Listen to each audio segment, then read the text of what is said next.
उसने पैसों के लिए एक ऐसे इंसान से शादी की जो पहले से शादीशुदा और एक बच्चे का पिता भी था। कमला के पति को मरे हुए एक अरसा बीत गया है। अब वो अपने सौतेले बेटे वैभव के साथ रहती है। वैभव के दिल में अपनी माँ को लेकर इतना डर है कि वो अपनी माँ के सामने एक शब्द नहीं बोल पाता। उसकी माँ जो कहती है उसको सर झुकाकर वही मानना पड़ता है। वैभव, तुमने अभी तक घर का काम क्यों नहीं किया? तुमसे कितनी बार कहा है कि सूरज निकलने से पहले तुम घर की साफ सफाई पूरी कर दिया करो। वैभव कुछ नहीं बोलता, चुपचाप सर झुकाए अपनी माँ की बात सुनता रहता है। तभी पास में खड़ा नौकर सुखराम कहता है, मालकिन, वैभव बाबा को रात से तेज बुखार है, इसलिए वो सुबह जल्दी उठ नहीं पाए। उनके बदले मैं घर की साफ सफाई कर देता हूँ। इसे कोई बुखार नहीं है। मैं इसे अच्छी तरह से जानती हूँ। ये सब काम न करने के बहाने हैं। सुखराम काका, बोल दो इसे, सारे घर का काम यही करेगा। और इससे समय पर अपना काम पूरा नहीं किया तो इससे आज का खाना भी नहीं मिलेगा। मगर मालकिन, वैभव बाबा की सच में ही तबीयत खराब है, आप एक बार देख तो लीजिए। कमला बिना कुछ बोले वहां से चली गई और बेचारा वैभव तेज बुखार में भी काम करता रहा।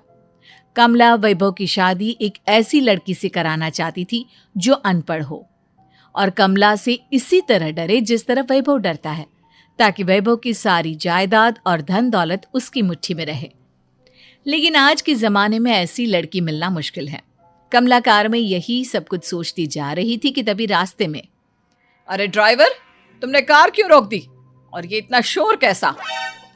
मैडम, आगे कुछ बंजारों का खेल चल रहा है, इसलिए भीड़ लगी है। मैं अभी भीड़ को साइड में करवाकर कार निकालता हूँ। ड्राइवर भीड़ को साइड करके कार निकालने की कोशिश करने लगा कि तभी कमला की नजर रस्सी पर चल रही एक फुलवा नाम की बंजारन पर पड़ी। क्यों ना मैं इस बंजारन की शादी वैभव से करा दूं? ये तो अनपढ़ लग रही है, मेरे पैरों तले दबकर भी रहेगी। मुझे अभी इसके माँ बाप से बात करनी होगी। ये सोचकर कमला ने उन बंजारों से बात की और उन्हें शाम को अपने घर बुलाया। फुलवा के माता पिता वहां उसे लेकर आ गए। उन्होंने इतना आलीशान घर पहले कभी नहीं देखा था। अच्छा हुआ आप लोग आ गए। देखिए, मुझे घुमा फिरा कर बात करने की आदत नहीं है, इसलिए सीधे सीधे मुद्दे पर आती हूँ। मुझे आपकी बेटी बहुत पसंद है। मैं अपने इकलौते बेटे की शादी आपकी बेटी फुलवा से कराना चाहती हूँ। इसके बदले में आप जो चाहो वो ले सकती हैं। तभी फुलवा की माँ कहती है, ये क्या कह रही है मैम साहब? कहीं आप हमारी गरीबी का मजाक तो नहीं उड़ा रही ना? आप मेरे बेटे से मिल लो। अगर आपको मेरा बेटा पसंद आता है तो मैं कल से ही शादी की तैयारी शुरू कर दूंगी। सुखराम, वैभव को लेकर आओ। फुलवा अपनी माँ के कान में फुसफुसाती है, माँ, कहीं इस मेम साहब का छोरा पागल तो ना है? फुलवा अपनी माँ से बात कर रही होती है कि वैभव वहां आता है। फुलवा उसे देखती ही रह जाती है और उसके माता पिता उसकी शादी तय कर देते हैं। शादी वाले दिन किसी को फुलवा और वैभव की बेमेल विवाह की बात समझ में नहीं आती। फिर भी एक औरत कमला से पूछ ही लेती है, कमला जी, आपने अपने इकलौते बेटे की शादी देहाती गवार से क्यों करा दी? ये बंजारन आपके घर की बहू बनने लायक तो नहीं है। कम से कम अपने स्टेटस का ही ख्याल कर लिया होता।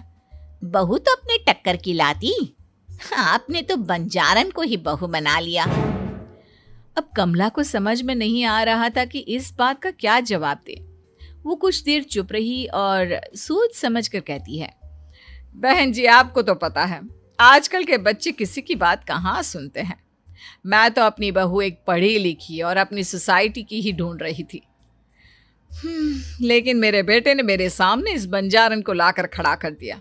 बोला कि मैं शादी करूंगा तो इसी से। अब भला मैं क्या करती, मुझे अपने बेटे के सामने झुकना ही पड़ा। कमला की ये बातें सुखराम भी सुन रहा था। उसने ये सारी बातें वैभव को जाकर बता दी। काका, मैं तो फुलवा को जानता भी नहीं, फिर माँ मेरे बारे में झूठ क्यों कह रही है? अरे बेटा, तुम कितने भोले हो, तुम्हें कुछ भी नहीं पता। तुम्हारे पिता अपनी सारी संपत्ति तुम्हारे नाम करके गए हैं।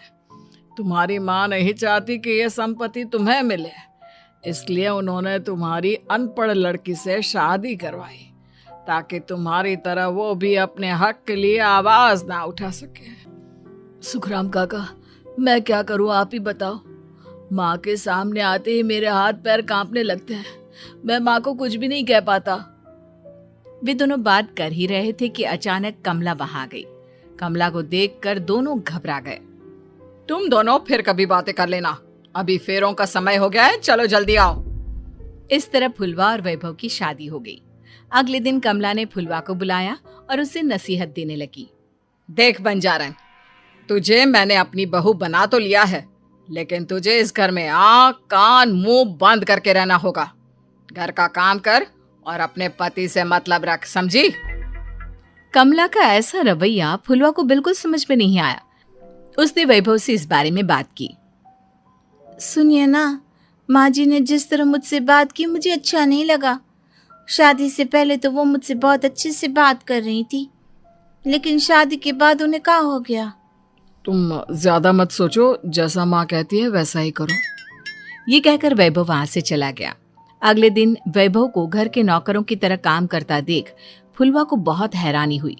फुलवा ने इस बारे में सुखराम काका से बात की तो सुखराम काका ने फुलवा को सारी बात बता दी। अब फुलवा को समझ में आ गया कि उसकी सास ने एक बंजारन को बहू क्यों बनाया। एक दिन वैभव घर का काम कर रहा था, तभी उससे कांच की प्लेट टूट गई। किसने गिराई ये कांच की प्लेट? वैभव को वहां खड़ा देख कमला ने छड़ी से उसे मारना शुरू कर दिया। उसके पैर में कांच चुभ गया और खून बहने लगा, लेकिन फिर भी कमला उसे मारे जा रही थी। ये देखकर फुलवा ने कमला के हाथ से छड़ी छीन ली और तोड़कर फेंक दी। बंजारन, तेरी इतनी हिम्मत, तूने मेरे हाथ से छड़ी छीनी?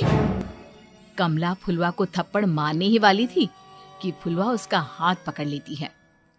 ओ सस माँ, मैंने मॉम की गुड़िया ना समझ लियो। बंजारन हो बंजारन, ईंट का जवाब पत्थर से देना जानती हूँ। आज के बाद मेरे या वैभव जी के ऊपर हाथ उठाने की सोचियो भी ना, समझी ससु माँ? ये कहकर फुलवा वैभव को लेकर वहां से चली गई। उसने वैभव के पैर पर पट्टी बांधी, उसके आंसू पोंछे। वैभव ने पहली बार किसी के दिल में अपने लिए इतना प्यार महसूस किया। अब फुलवा वैभव का हर काम में हाथ बटाती, उसका बहुत ख्याल रखती। इस तरह दोनों बहुत ज्यादा नजदीक आ गए। वहीं दूसरी ओर कमला सारी जायदाद अपने नाम करने की साजिश करने लगी। और एक दिन, वैभव, वैभव, जल्दी बाहर आओ। कमला की आवाज सुनकर वैभव और फुलवा अपने कमरे से बाहर आ गए। जी माँ, आपने बुलाया?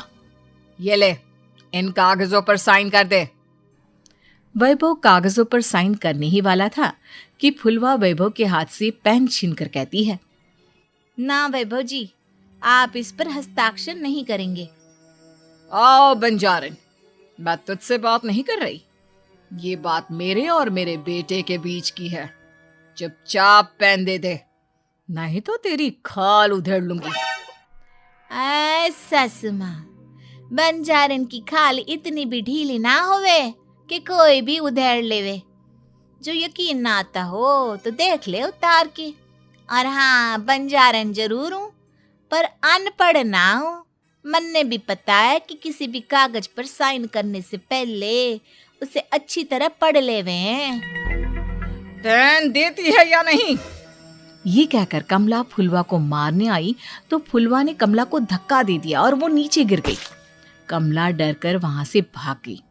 अब फुलवा ने वो कागज उठाए और वैभव के साथ सीधा वकील के पास चली गई। वकील ने वो कागज देखे और फुलवा को बताया, वैभव के पिता की सारी जायदाद और संपत्ति वैभव के नाम है, लेकिन वैभव की सौतेली माँ इस संपत्ति को अपने नाम कराना चाहती है, इसलिए इन कागजों पर वो साइन करा रही थी। तो अब हमें क्या करना चाहिए वकील साहब? वकील ने फुलवा और वैभव को सब कुछ अच्छी तरह से समझा दिया। अब दोनों घर पर पुलिस को लेकर पहुंचे। कमला पुलिस को देखकर घबरा गई। पुलिस ने कहा, आपके नाम की कंप्लेंट हुई है, आपको हमारे साथ थाने चलना होगा। कंप्लेंट? कैसे कंप्लेंट? आप अपने सौतेले बेटे पर बहुत अत्याचार करती हो। धोखे से सारी जायदाद अपने नाम करा रही थी। अब नहीं इंस्पेक्टर साहब, जरूर ये मेरी बहू की कोई साजिश है, इसने गलत कंप्लेंट की है। मैडम, शिकायत आपकी बहू ने नहीं बल्कि आपके बेटे वैभव ने की है। कमला वैभव का नाम सुनकर दंग रह गई। जिस बेटे ने कभी उसके सामने सर नहीं उठाया था, आज वही बेटा उसके सामने पुलिस को लिए आया है। वैभव, तुम्हारी इतनी हिम्मत कि तुम पुलिस को ले आए? हाँ माँ, मैं लाया हूँ पुलिस को, और मेरे अंदर इतनी हिम्मत कभी ना आती अगर फुलवा मेरा साथ ना देती। आपने बंजारन बहू को लाकर अपने ही पैर पर कुल्हाड़ी मारी है माँ। मैडम, अब की बात खत्म हो गई हो तो चलो हमारे साथ। वैभव, मुझे माफ कर दो, मुझे थाने मत भेजो। आज के बाद मैं तुम्हें कभी नहीं मारूंगी, तुम्हें कभी परेशान नहीं करूंगी, मुझे माफ कर दो। वैभव अपनी कंप्लेंट वापस ले लेता है और पुलिस वहां से चली जाती है। वैभव अपनी सौतेली माँ से कहता है, मैंने पुलिस को वापस तो भेज दिया है, लेकिन मैं आपको माफ नहीं कर सकता। आपने बचपन से आज तक कभी मेरे सर पर हाथ नहीं रखा, हमेशा मुझे मारती रही, नौकरों की तरह बर्ताव करती रही। आप इस घर में नहीं रह सकती, चली जाइए यहाँ से।